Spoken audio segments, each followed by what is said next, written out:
Adrián Montenegro observaba la ciudad de Chicago desde su oficina en el piso 40. 58 años, cabello entrecano perfectamente recortado, traje italiano hecho a la medida. Era la personificación del éxito americano.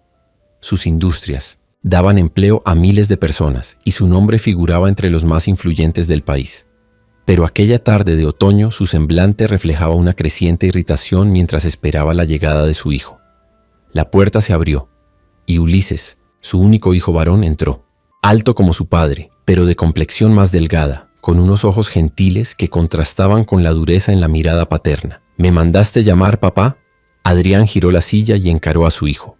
Tu madre me dijo que ayer faltaste a la reunión con los inversionistas porque estabas en esa iglesia otra vez. ¿Es cierto? Ulises respiró hondo antes de responder. Sí, papá. Había un retiro espiritual al que no podía faltar. Adrián golpeó el escritorio con fuerza. ¿No podías faltar? ¿Y el futuro de Industrias Montenegro? ¿Eso sí lo puedes dejar perder? Tengo 2 hijas que eligieron carreras que no tienen nada que ver con los negocios. Eres mi único hijo varón, Ulises, mi heredero. Papá, tenemos que hablar de eso. Hay algo que necesito decirte. Adrián sintió un escalofrío recorrerle la espalda. Conocía ese tono. Dilo. El próximo mes entraré al seminario. Siento un llamado, papá. Desde niño he sentido que Dios me llama para servirle. El silencio que siguió fue más aterrador que cualquier grito.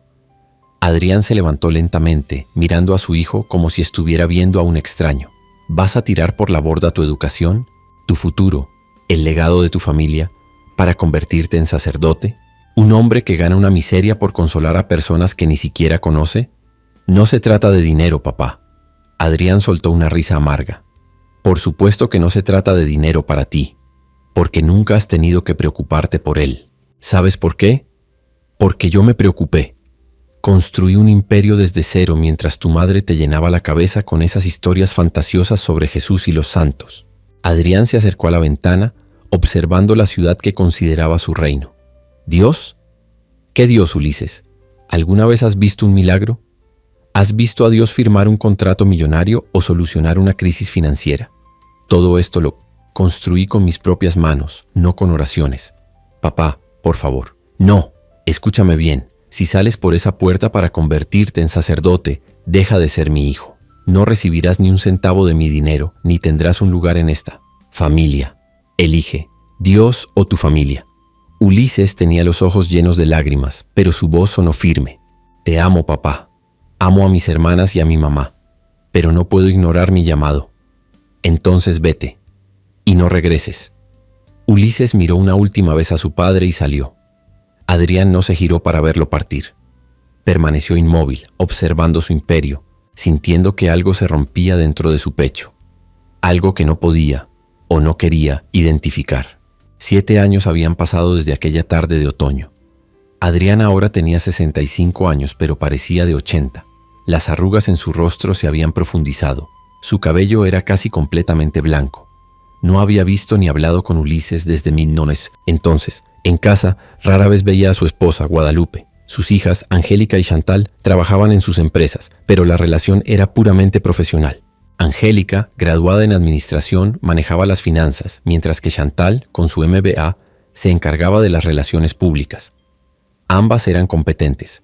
Adrián lo sabía, pero nunca lo admitía. Señor Montenegro, los informes del último trimestre están listos, dijo Angélica, entrando a su oficina una mañana de lunes. Adrián apenas levantó la vista. Déjalos en mi escritorio. Papá, no te ves bien, deberías descansar un poco. No me llames papá en la oficina, Angélica. Y estoy perfectamente bien. La empresa no se va a administrar sola. Angélica suspiró. Las acciones subieron un 12% desde que implementé la nueva estrategia financiera. Chantal cerró 3 contratos internacionales el mes pasado. Podríamos asumir más responsabilidades si nos dejaras. Adrián finalmente la miró. Son mujeres, Angélica. Este es un mundo de hombres.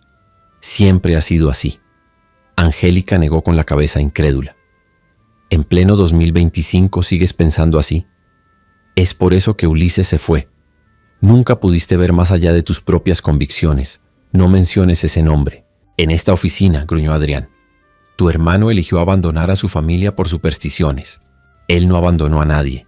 Fuimos nosotros. Fuiste tú quien lo alejó. Adrián sintió una punzada en el pecho, pero la ignoró.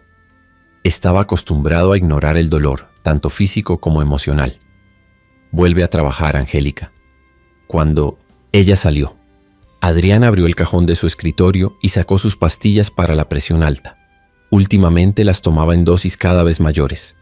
Su médico le había advertido sobre los riesgos de un infarto si seguía con ese ritmo, pero Adrián se había burlado. Mi corazón es tan fuerte como mi empresa, doctor. Esa noche trabajó hasta tarde como siempre. El edificio estaba prácticamente vacío cuando finalmente apagó la computadora. En el elevador sintió un ligero mareo, pero lo atribuyó al cansancio. En el estacionamiento, mientras caminaba hacia su auto, el dolor en el pecho regresó, esta vez mucho más intenso. Adrián intentó apoyarse en una columna, pero sus piernas no lo sostuvieron. El dolor ahora era insoportable, irradiando por su brazo izquierdo. Su último pensamiento, consciente, fue que moriría solo, en un estacionamiento vacío, lejos de todos los que alguna vez amó, y que tal vez nunca supo amar de verdad. «Señor Montenegro, ¿puede oírme?» Adrián abrió los ojos lentamente.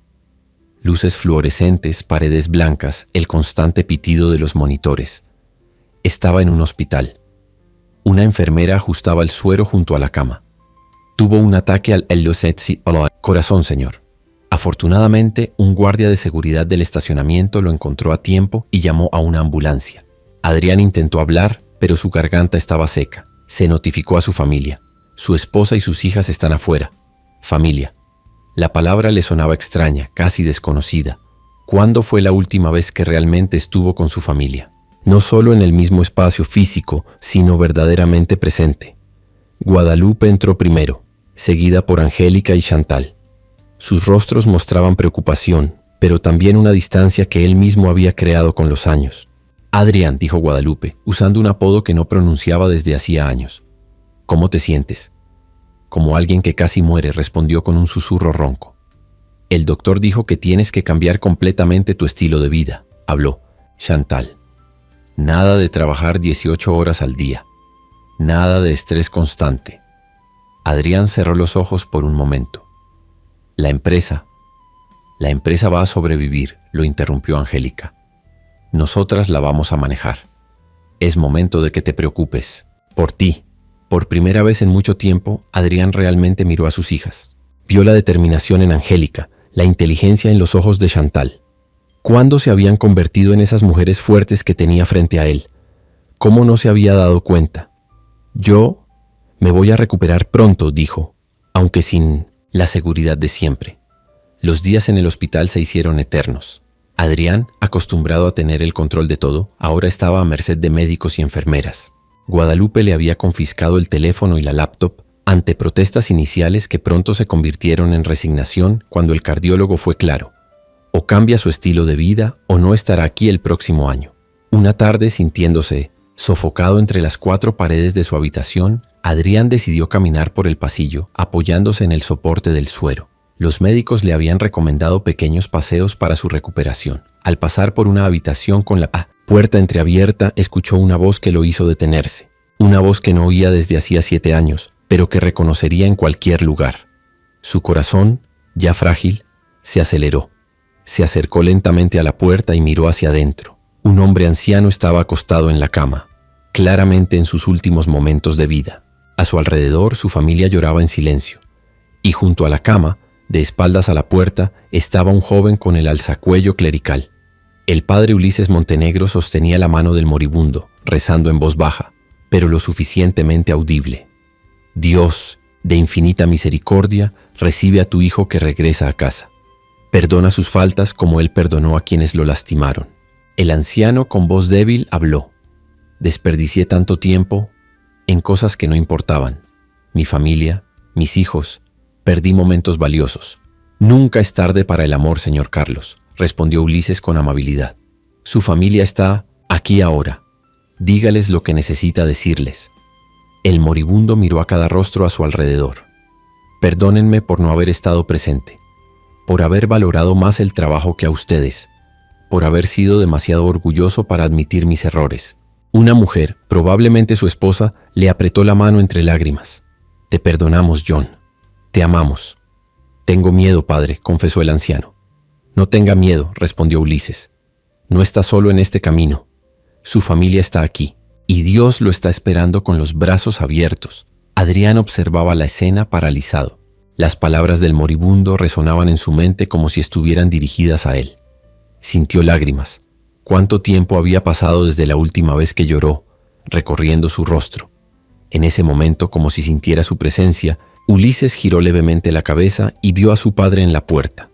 Sus miradas se cruzaron por un breve instante, pero Ulises no interrumpió su labor.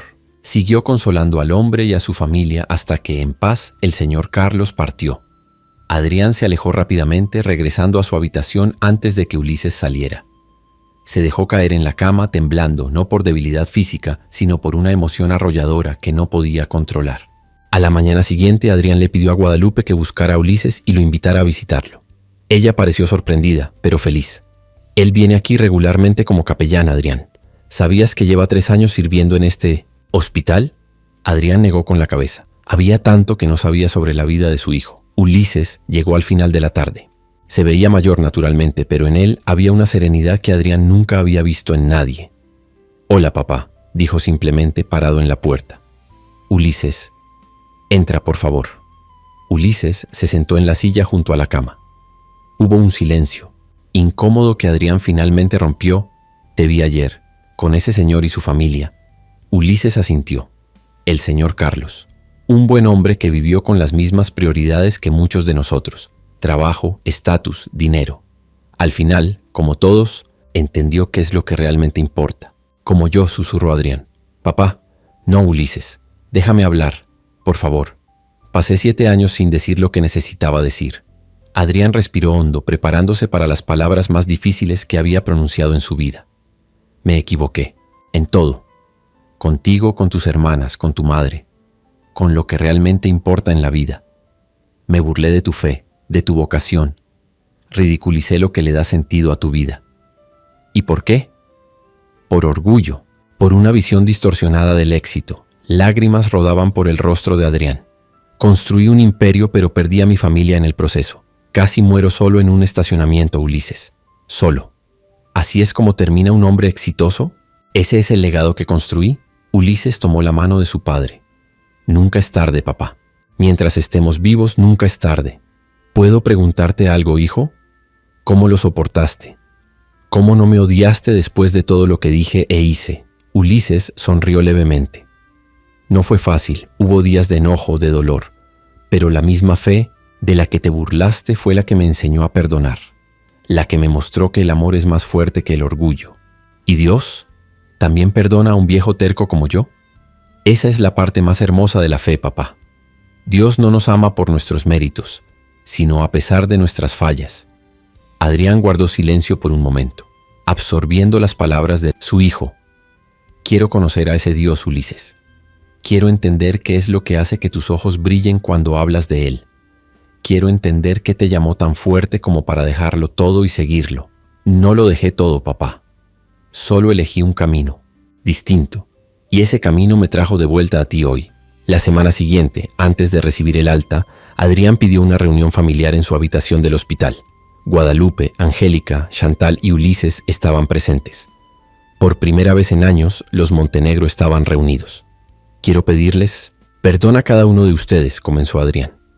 «Guadalupe, mi esposa, perdóname por haber sido un esposo ausente, por haber puesto los negocios por encima de nuestro matrimonio». Se giró hacia sus hijas.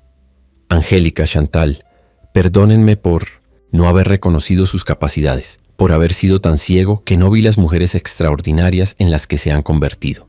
A partir de hoy, si aceptan, ustedes dos asumirán oficialmente la presidencia de Industrias Montenegro». Las hermanas se miraron entre sí, sorprendidas.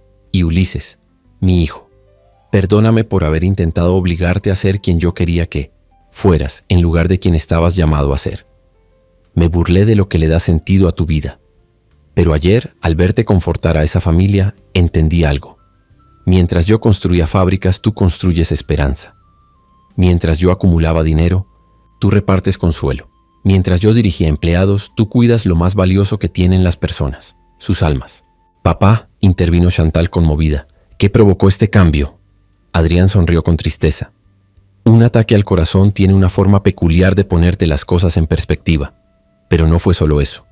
Fue ver a tu hermano ayer siendo exactamente quien nació para ser. Y darme cuenta de que casi los pierdo a todos por mi orgullo. Adrián extendió las manos y todos se acercaron formando un círculo alrededor de la cama. Ulises, ¿te importaría hacer una oración por esta familia que está intentando reconstruirse? Ulises, con lágrimas en los ojos, asintió y comenzó a rezar mientras Adrián, por primera vez en décadas, inclinaba la cabeza con humildad. 2 meses después, los cambios en la vida de Adrián Montenegro sorprendieron a todos los que lo conocían. Ahora solo iba a la oficina 3 veces por semana, y por pocas horas. Angélica y Chantal dirigían el imperio que él había construido, con una eficiencia que incluso los más escépticos tuvieron que reconocer. Los domingos, para asombro de la congregación local, Adrián y Guadalupe ocupaban la primera fila de la iglesia donde Ulises celebraba la misa. El poderoso empresario, conocido por su dureza en los negocios, ahora era visto repartiendo abrigos en refugios para personas sin hogar y financiando programas sociales por toda la ciudad. Una tarde de domingo, después del servicio religioso, mientras caminaban por el parque, Adrián le preguntó a su hijo: «Ulises, ¿crees que fue el destino? Que haya tenido un ataque al corazón justo en ese hospital, en los días en que tú estabas ahí». Ulises sonrió. Algunos lo llamarían coincidencia, otros destino. Yo prefiero llamarlo gracia. ¿Cómo es eso? La gracia es cuando recibimos no lo que merecemos, sino lo que necesitamos. Tú necesitabas un llamado de atención y llegó en forma de un infarto. Necesitabas ver con tus propios ojos el trabajo que hago, y eso pasó con el señor Carlos. Y yo necesitaba perdonar y ser perdonado, y eso ocurrió cuando nos reencontramos. Adrián se detuvo y miró hacia el cielo despejado de Chicago. Sabes, Ulises, pasé mi vida construyendo, planeando, controlando. Creí que el éxito era una ecuación que podía resolver. Pero ahora entiendo que la vida es mucho más grande que nuestras pequeñas ambiciones, y que todos somos parte de algo que no podemos comprender del todo. Eso, papá, dijo Ulises con una sonrisa, es el principio de la fe. Aún me queda mucho por aprender, admitió Adrián. A todos, papá. El camino de la fe nunca termina. Caminaron en silencio por un momento hasta que Adrián volvió a hablar. ¿Sabes qué es lo que más me impresiona? No es que Dios exista. Es que, después de todo lo que dije e hice, después de toda mi arrogancia y burlas, todavía le importó lo suficiente como para darme una segunda oportunidad. Esa es la mayor lección de todas, papá. No importa cuánto nos alejemos, el camino de regreso siempre está abierto. Adrián Montenegro, el hombre que alguna vez se burló de la fe de su hijo, ahora caminaba a su lado, no solo físicamente, sino espiritualmente. Su imperio seguía en pie, pero ahora servía a un propósito, mayor que la simple acumulación de riqueza. Y su familia, antes fragmentada por su orgullo, ahora estaba unida por el perdón y el amor, valores que finalmente comprendía como más valiosos que todos los bienes materiales que había acumulado. En su corazón, sabía que la crisis que casi lo mató paradójicamente le había dado la verdadera vida. Y eso, reflexionó en silencio, era el mayor milagro de todos,